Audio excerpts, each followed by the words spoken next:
Amasezerano y'Arusha yabaye ibiganiro vy'Arusha vyashitse ku masezerano vyabaye kugira ngo abahunze bahunguke ahanini bagizwe n'aba bari ku butegetsi ubu. Rero ko vyashitse mu nzira hakagira abandi bahunga, ni ukuvuga ko amasezerano y'Arusha ashobora kuba atakurikijwe neza, kuko niyo yategerezwa guhumuriza imitima ya bose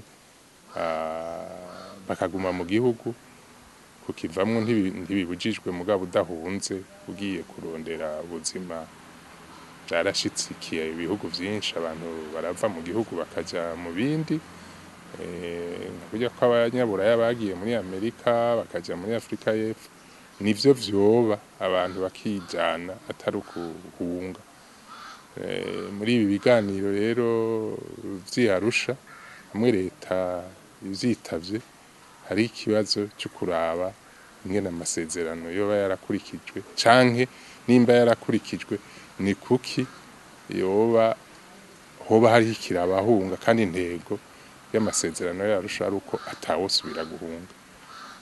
Inkurikizi ni izo nyene vy'uko haba hari icuka kibi mu gihugu, yaba uri hanze yaba uri mu gihugu nta numwe aba atekaniwe mu mutima.